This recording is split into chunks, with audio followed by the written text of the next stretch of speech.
Good morning students. This video is for class 6th SST. Today we continue our topic from chapter 1st from geography part. Today we discussed about the topic satellites. In last video we discussed about the earth.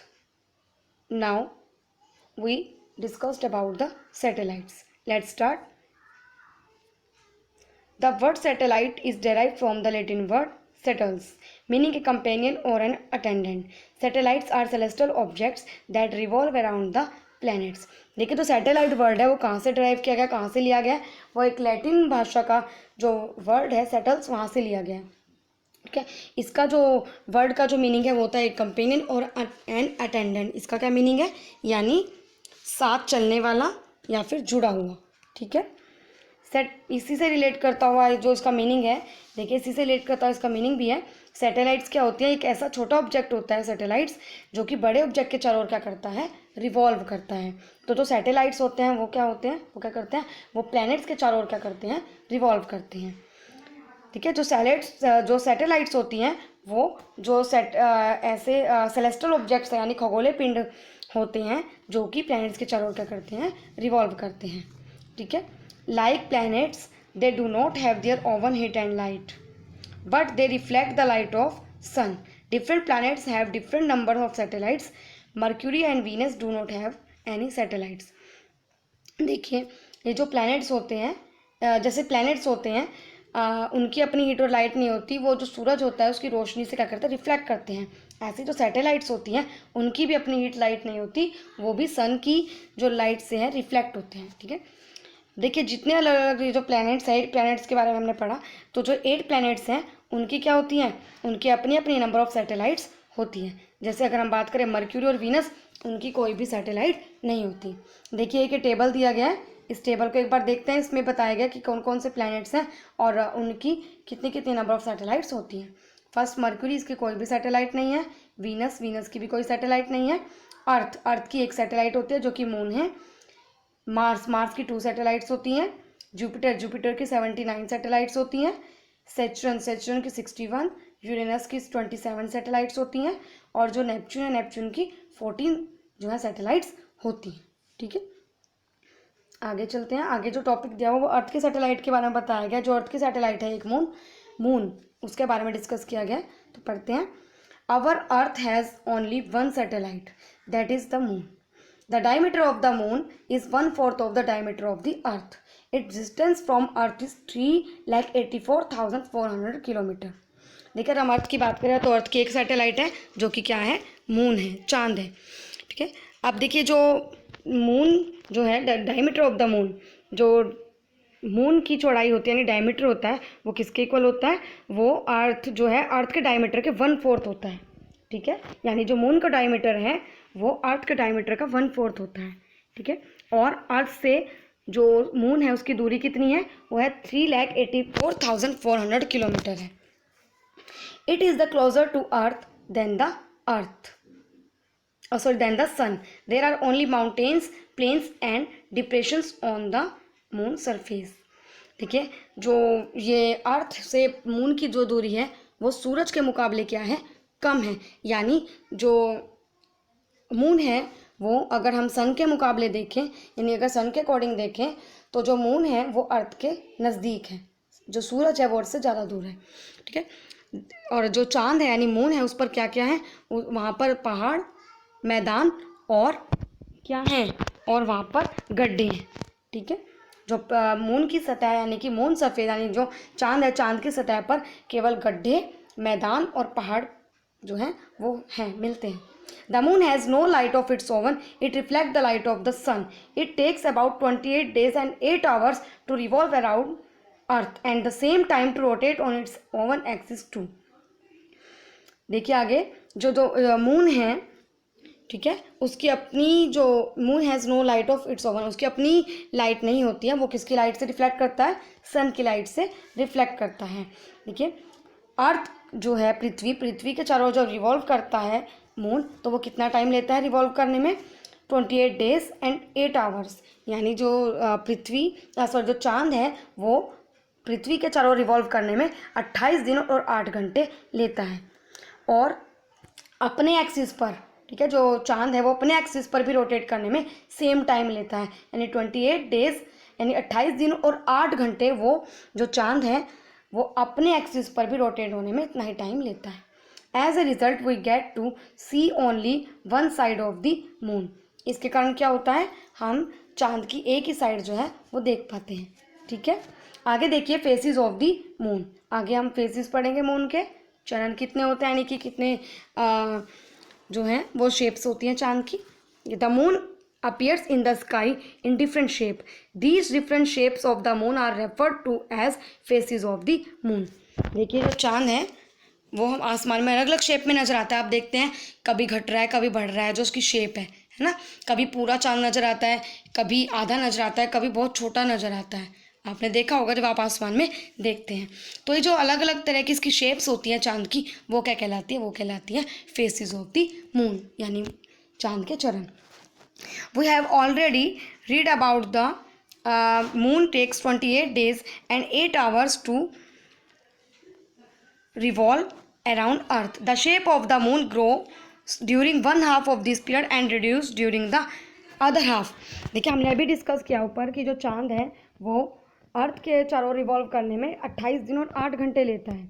ठीक है, यानी जो revolution है अपना जो complete कब करता है, वो 28 डेज और 8 आवर्स में अपना कंप्लीट करता है अर्थ के चारों रिवॉल्व। ठीक है, जो शेप है मून की जो शेप है वो इस पीरियड का हाफ क्या होती है, बढ़ती है। यानी जो चांद है, चांद की जो शेप है वो ग्रो करती है, यानी जो हमने 28 दिन और 8 घंटे जो पढ़ा है उसका हाफ यानी 14 दिन और 4 घंटे के हिसाब से अगर हम देखें तो वो क्या करती है, उस टाइम पे चांद की जो शेप है वो बढ़ती है, और जो बाकी आधे बचे यानी 14 दिन और 4 घंटे उसमें क्या करती है, वो जो शेप है चांद की वो घटती है। ठीक है, one half of this period क्या होती है, बढ़ती है, एंड अदर हाफ क्या होती है, घटती है। The period when the shape of the moon grows is known as waxing period. The period in which the shape of moon reduces is called the waning period. देखिए जब ये चांद की जो शेप होती है वो बढ़ती है तो इस पीरियड को क्या कहा जाता है, इस समय को कहा जाता है बढ़ता हुआ, है ना, बढ़ता हुआ समय कहा जाता है।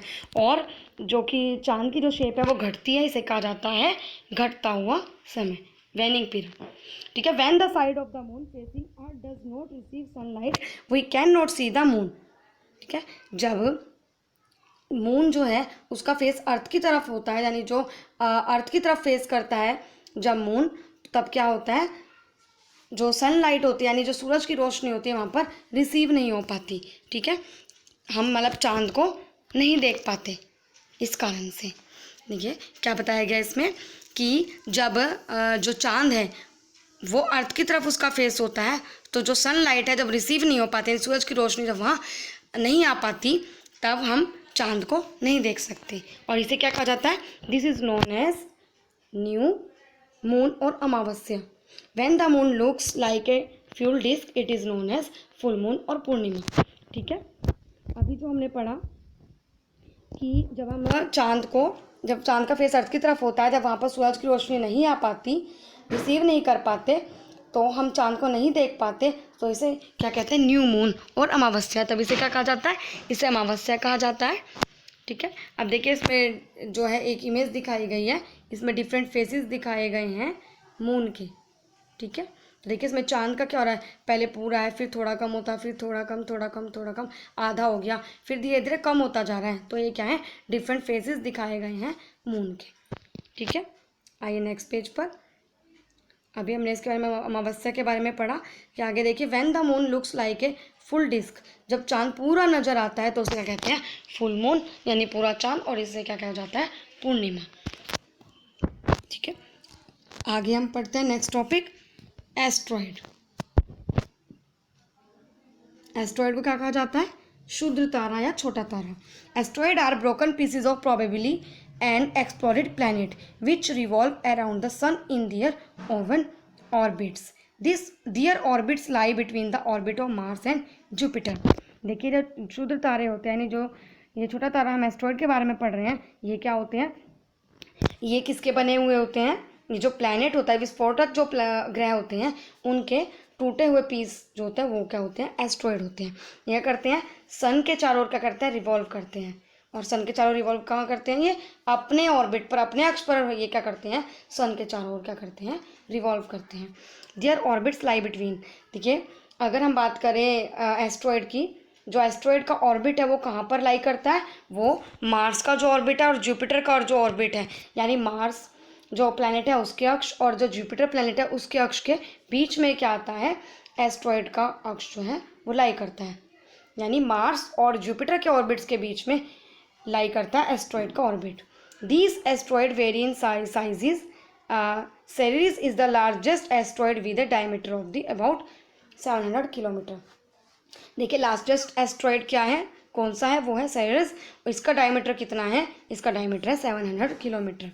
ठीक है, नेक्स्ट देखिए मेट्रॉइड्स के बारे में पढ़ते हैं। मेट्रॉइड्स क्या होते हैं, ये होता है टूटता तारा, इन्हें उल्का भी कहा जाता है।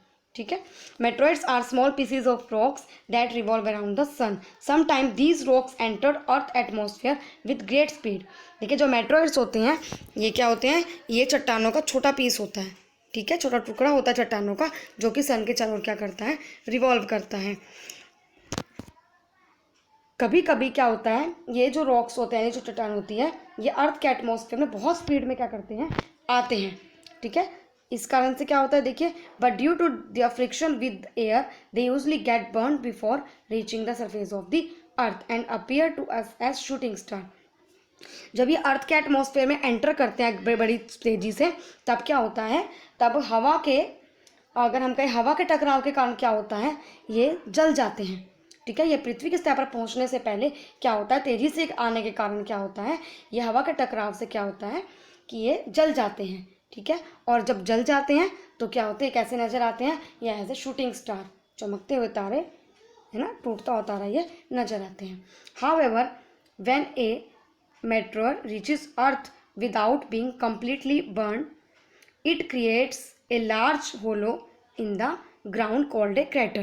The chunks that fall on the surface of Earth are known as meteorites.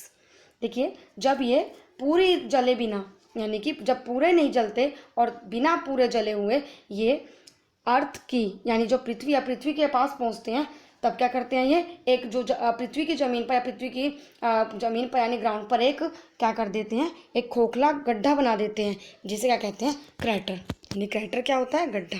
ठीक है, यानी जब ये पूरे जले बिना पृथ्वी में, पृथ्वी के ग्राउंड पर यानी पृथ्वी में जब गिरते हैं तो वहाँ पर एक ये क्या बना देते हैं, एक खोखला बना देते हैं, खोखला गड्ढा, जिसे क्रैटर कहा जाता है। अब देखिए जो चंक्स होते हैं, चंक्स क्या होते हैं, टुकड़े। ठीक है, जब ये चंक्स के रूप में पृथ्वी की सतह पर गिरते हैं तब इन्हें क्या कहा जाता है, मेट्रॉइड्स।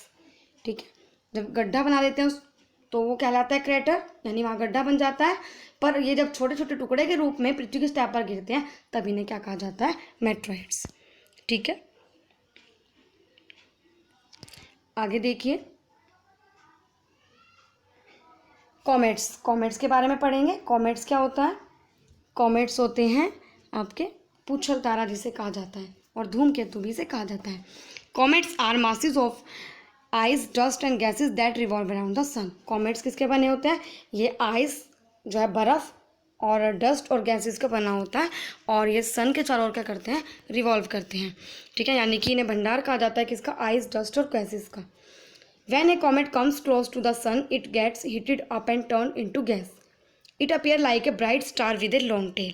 देखिए जब कोई कॉमेट सूरज के नज़दीक जाता है, सूरज के नज़दीक आता है, तब क्या होता है, बहुत ज़्यादा हीट आ जाती है, इसमें ज़्यादा गर्म हो जाता है और इस कारण ये गैस में बदल जाता है। ठीक है, और फिर क्या होता है, फिर इस जो ये गर्म होने पर जब गैस में बदल जाता है तो एक ब्राइट स्टार बन जाता है ये। ठीक है, यह कैसा नज़र आता है, एक चमकदार स्टार यानी तारा नज़र आता है जिसके पीछे एक लंबी पूंछ होती है, इसीलिए इसे पूंछल तारा भी कहा जाता है। This tail may extend to over millions of kilometres. Halley comet is the most famous comet. ठीक है, जो ये पूंछ इनके पीछे होती है जब नज़र आती है तो ये कितनी लंबी हो सकती है, ये मिलियंस ऑफ किलोमीटर लंबी हो सकती है। ठीक है, जो हेले कॉमेट है, एक जो फेमस कॉमेट है, हेले कॉमेट माना गया है। ठीक है, जो एक फेमस कॉमेट है वो कौन सा है, हेले। ये कब नजर आता है, it appears after every 76 year. It will next be seen in the years 2061। ये 76 साल के बाद नज़र आता है। ठीक है, जो कॉमेट्स हैं ये 76 साल के बाद नज़र आता है, और ये जो हेली कॉमेट है और अब कब नज़र आएगा ये 2061 में नज़र आएगा। ठीक है, तो बेटा जितना आज मैंने आपको कराया है, आज यहाँ पे हमारा जो चैप्टर है वो कंप्लीट होता है। जितना भी आज आपको कराया गया है इसे अच्छी तरह से अपने पूरे चैप्टर को अच्छी तरह से रीड आउट करें। ठीक है, थैंक यू।